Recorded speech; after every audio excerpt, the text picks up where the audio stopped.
Hey everyone, in this video we're going to learn the basics of crocheting along with how to crochet a chain and make a slip knot. So what I had trouble with when learning how to crochet was what materials to get.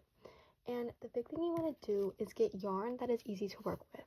So worsted yarn is great for this because you can see that the yarn is easier to see. You're going to be able to see all your stitches, and it's just going to be easier to work with than say something like chenille yarn or like this fluffy yarn. So once you find a yarn that you like, you're going to want to look at the tag. This is the tag for my chenille yarn, but here it says that you want an 8mm hook. So you're generally going to want to get the same sized hook that it recommends. This one was a 6mm hook, so I'm going to be working with a 6mm hook today. Once you figure out your crochet style, you can size down or size up your hook. If you size down, the stitches will be tighter, and if you size up, they'll generally be looser. However, this can differ depending on what tension you'll use, which we'll get into later on in the video. The first thing that I want to do when crocheting is find the end of my yarn. So this one is in a tight bundle. Some people take the yarn from the middle.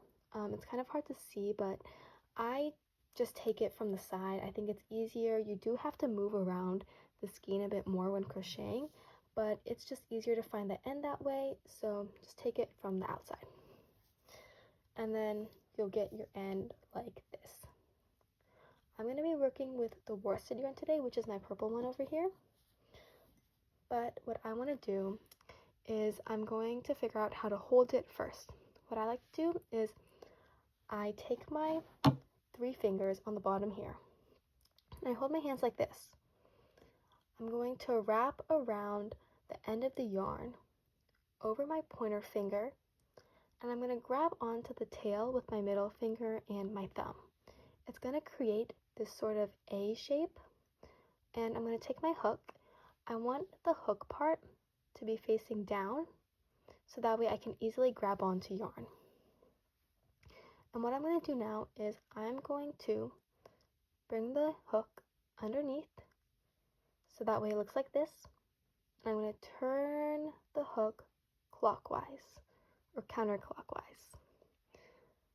What I have here is I've made this kind of like twist in the yarn, as you can see, and I'm just going to grab onto that lightly with my middle finger and my thumb. You don't want to grab onto it too tightly so that it's like suffocating the hook, but you want it to be slightly tight so that way you have enough tension. Now I'm going to yarn over, and how we do that is we bring the hook in front of the yarn, under, and around. And then I want to grab onto the yarn and pull it through the loop. And it's going to create this. And I can just pull on the tail of the yarn and it creates a knot. This is the start of mostly every project, whether it's amigurumi, granny squares, or blankets. You're going to want to start with a knot.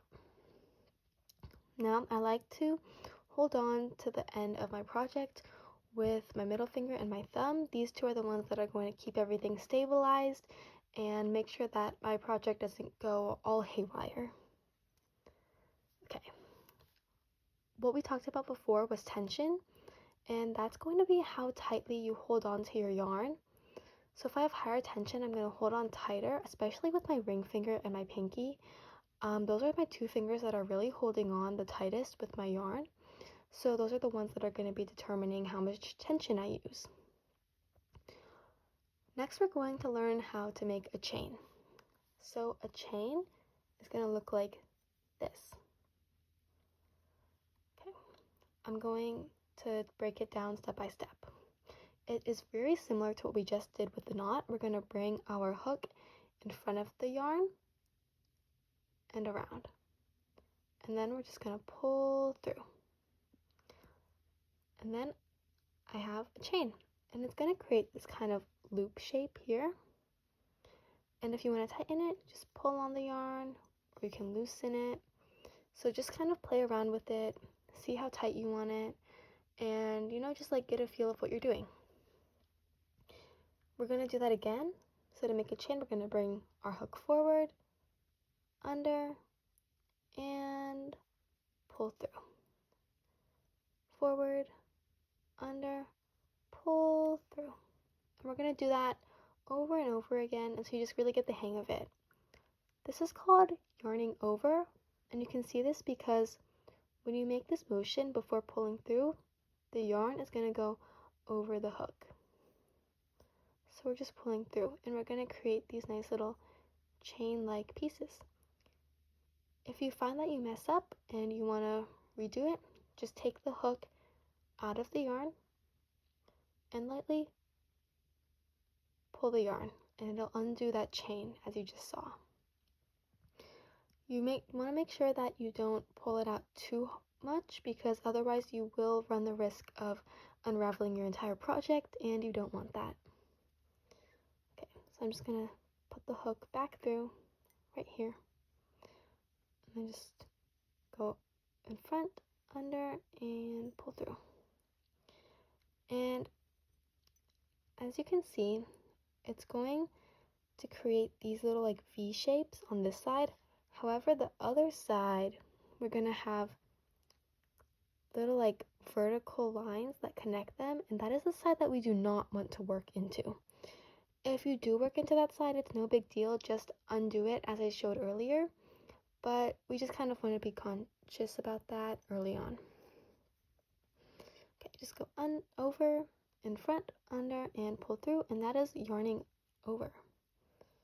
And in front, under, pull through, we yarn over. In front, under, pull through, yarning over again. Front, under, pull through. And this kind of goes back to the whole idea of tension. However much tension you use is how tight your chains will be. So if I have more tension and I hold on tighter like this and I pull through, my chain is so much tighter and smaller here than as it is up here. But if I have looser tension and I go over and I yarn over and I pull through, this is such a bigger chain, right? So you can really see the difference between this larger chain and this smaller chain. And there's no right or wrong way to do it. It's really up to you what project you're making and what style you want to go for. I'm just going to keep on doing this, yarning over until I make a chain and I'm comfortable with chaining. The biggest struggles that I had when beginning to crochet is, one, the tension. So you really want to make sure that you find a tension that works well for you. And then also where to crochet. I had trouble with like accidentally turning around my project and crocheting into the wrong side, and it came out all wonky and it just didn't look right, and I almost gave up. But you really want to make sure that you're crocheting into the right side, and that is the side that kind of looks like this braid here. And remember, it's no big deal if you mess up. You can just undo it, but you got this, and I know that you can do it. So just keep on making chains, and in the next video we're going to learn how to crochet a single crochet, and click on that once you're comfortable with chains. Okay, bye.